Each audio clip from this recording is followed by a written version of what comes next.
Time for sports now. Accra Hearts of Oak, the Masters, have ended their 11-year wait for a Ghana Premier League title after a draw with Liberty Professionals in a Week 33 game at the Accra Sports Stadium last weekend. Midfielder Emmanuel Nettey played a key role in Hearts of Oak's campaign this season. He has been speaking to Joy Sports' George Adu Jr. Salifus corner, goalkeeper Ben Asari gets it away, and it's a belt over goal. Emmanuel Nettey, stupendous. This is magnificent. What a bullet of a strike from Emmanuel Nettey to put Hearts of Oak ahead by 1-0. Okay, Emmanuel, thank you very much for your time. Congratulations, you've won the Ghana Premier League, and for the first time for Accra Hearts of Oak since 2009. Did you believe you could win the Ghana Premier League this season? Thank you very much for your time, George Adu. And yeah, I believed with the teamwork and the love we had for each other, we could, because I granted an interview 10 months ago in the studios of City FM, where I sounded so sure we were going to win the league. And me believing so much in God actually made me bring out that words. And I thank God today, those words I spoke out there in the studios of City FM has actually come to pass, and we are just so happy about it. Look, it was not an easy season the way it went. Why were you confident at the start that you were going to win? Why were you confident? I have this thing up with myself. I've never been a loser. Yeah, there's been battles I lost, but then I used to come back stronger to win them. And before I signed for Hearts of Oak, I actually came into a covenant with God. I want to leave my name in the history books of Accra Hearts of Oak. And my God has never disappointed me. I always keep saying, J Giddy Giddy, God is the reason. And people think it's just a mere saying, but I know what is attached to it. Whenever I say God is the reason, I came into a covenant with him. God, help me do this. Let me do this. And I believe right from the onset, before putting pen to paper, I knew before I leave Accra Hearts of Oak, we were going to break that long jinx. You have. Is it a God thing or a little prayer thing that is on within the Accra Hearts of Oak players? Because I saw your goalkeeper Richard Atta tweet God and God and God and God alone. Have you guys been having long, all-night sessions and praying every time or something? Yeah, as a team, we have our prayer sections, and then individually, whatever we believe in. And I am a staunch believer of God. I believe is the epitome of whatever that happens to me in my life. He has been the head of my life. And ever since I relied and I trusted so much in him, he has never failed me. So it's been God individually and collectively as the team. Collectively with the team, it's also been God. Wow. So let's talk about the season. Where do we start from? How have you managed working under maybe 3 managers in one season? How have you managed that? Yeah, my first manager was Neodum, and then Ninoy took over, and then Papich came in, and then Coach Samuel came in. It was great working with all those managers, and I actually learned so much from each and every one of them. I was just unlucky injury setting, but then they are part of our careers. So I just took the positives out of it, that anything that happens in my life is for a reason. God is taking me back, and then my comeback is going to be great. Aside the injuries that took place, I'm happy I was able to work with all these great managers, and then they added something to my playing, and I thank them. I thank them so much for what they've done for us. Wasn't it challenging a bit, to have to start suiting different styles? So, Odum had to do something, Nino had to do something else, and Papesh had to tell you to do something, and then some who came with something different. Were there a lot of differences in there, and how did you manage the challenge? Yeah, there were a whole lot of differences, and then training under all these great coaches. But then it's up to you, the player, the mindset you have. Because I'm a player who thrives under any manager. Even if it's a new position, I quickly try to adjust and then I just do it for them. It was challenging. We complained. Sometimes it's so difficult. But then, and as much as it's difficult, when you're having the right mentality, the right mindset, and you put it into prayers, I believe it's going to work. Because I've played different positions under all these managers, and I believe it's actually making me better than I used to be. A lot of people have spoken about Salifu Ibrahim as one of the great sensations when he joined Accra Hearts, what he was able to do in the last few weeks of the season, or let's say in the second round of the season. You have played with him in midfield, and you are the best person to tell us what kind of impact Salifu Ibrahim, brought to Accra Hearts. And you felt it in the midfield, so tell us about him. It was just great when he joined, and luckily for me, when he joined, he became my roommate. Oh wow! So I actually spoke to him since I was in the club before, and prior to this season, with a just truncated league season, I had an almost near perfect season when I joined Atufuk. So I actually kept talking to him, just keep his head cool, keep calm, do what he does best, and trust me, with the Phobian family, with the love they have for us, he's going to try. And there's one person who listens a lot. With his creativity we had in the midfield, more of the tax that was given to me last season was actually taken away. So I actually had to help Afutu more in the tackling and then leave the creative best for Salifu to execute that. And I thank God we were able to create that formidable partnership and relationship, love for each other, speaking to each other, understanding, and then we created that great and strong midfield we have now. And I'm so happy. He really brought the charm he had at 11 Wonders to a big club like Atufuk, and I told him not to let the pressure get to him. Yes, this is Atufuk, the biggest club in Ghana. The supporters are going to talk. Everybody's going to talk. But just keep your calm, keep your cool. Go out and do what you know best for the benefits of the club. And trust me, your name is going to be a household name. And I thank God we are here today. Look at that midfield of yours. Nettey, and I'm not putting any out that. And Sabuchi is great as well. Futu is great as well. Salifu Ibrahim these days. The four of you, Manaf, Umar, you've got such a crazy midfield. So how enjoyable is it to be with them on the pitch? It's so fun. I just enjoy every bit I spend with them on the field, because we work as a team. It is not about any individual accolades, any individual performances, but then we go out there, play for the crest. And at the end of the day, we are being signaled out by the supporters. But then, hey, even if he wins the man of the match, he tells us, no, this is for the entire team. If Afutu wins, he tells us this is for the entire team. Because without us, he wouldn't have made it. And this is the love that has actually brought us to where we are today. Brought the happy faces, brought the happy smiles to the faces. Everybody. Yes, yeah. People are singing. And tell me about that song. What is this song? So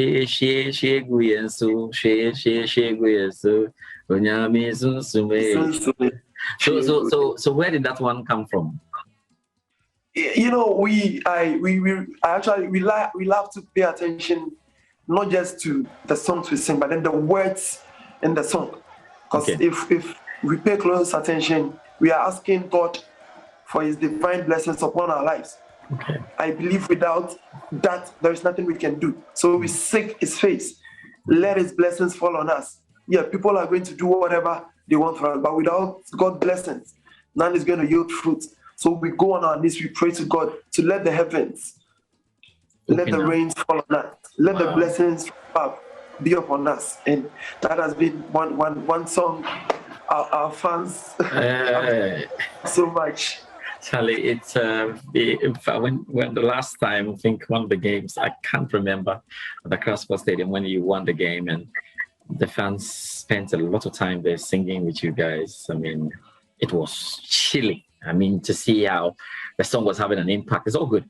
Let's talk about Samuel Bwedu, your coach. Why do you like him so much? Because there's so much we see around you guys. Why do you like him so much? Yeah, it's not just a coach to us. I see him to be a father and manager to us, because it's fun to be around it with jovial, prayerful, like everything a kid would want from a father. Yeah, he has the listening ears. Whatever our problems are, individually, he talks to us. He motivates us. Like it gives us so much. So if you have such a man working with, I don't think there will be qualms, there will be hitches that is going to block us working for him. He's created a very serene environment for us that we can call on him on any time. And he's so down to earth, like so down to earth. He treats us like we are his brothers. But then yes, we know he's our coach. So when it's time for work, no jokes. After work, we can joke as much as we can. Yeah, it's a man I really enjoyed. I've really enjoyed working with. Right, when you see him on the touchline and he's lifting his hands to the skies when you scored a goal and he's screaming, "Thank you, God! Thank you, God!" What does that do to you guys? I actually saw the video after I scored against Olympus. Yes, where he raised his hands and he was just thanking God for. I was like, wow. I have actually not seen him celebrate that way before, because most of the times I am on the phone and when the goal is scored, we all run to congratulate our mate. But after the game, when I watched the video and our assistant coach dancing, I was like, yes, these are people who really love the colors of our club. These are people who want us to get somewhere in our life. I just love it. I just love it. Good. So at which point in the season did you guys start feeling like it is coming home? Not the England coming home, but you guys felt that it is coming home. You are winning the Ghana Premier League. I would say right from the start of the season, even though it was challenging, it was tough for us. At the point we were 17th on the log, got to 14th. We were not given any dog chance. Yeah. We actually had to sit down, ask ourselves questions. Before the start of the season, we spoke to ourselves. We need to make a name. We need to curve an inch for ourselves. This is the time. We have 34 matches to play. We shouldn't get down because we've lost the game. 33 matches more to go. We have to take it match after match. Forget about our opponents playing. Let's concentrate on ours. Because at the end of the day, when we are done, we'll get to know their results. Let's get out there, get our 3 points, and then we see how it goes. So after we played Ash Gold in Obuasi, where we lost. Yeah. And then we actually came back, had a meeting, and we're like, it's a game. 3 points, it's gone. It's still not over. It is now. Now, this is the time. We have to start preparations towards winning the league. And then with the help of our coaches, our technical team, the entire body management, we actually came together, spoke, and then we took off. And by the help of God, whatever we prayed for, it worked out.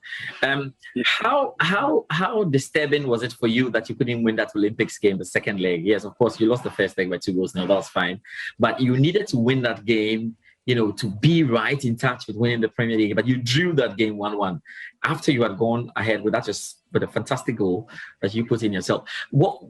How did it disturb you guys after you realized that it was 1-1? Yeah, we were so disturbed because there's our neighbors, the rants and everything on Twitter, like on social media. Like we need to silence them for once. We need to put them to where they belong to. But then it's a game. It's either you win, you lose, or draw. We came into that game all charged up.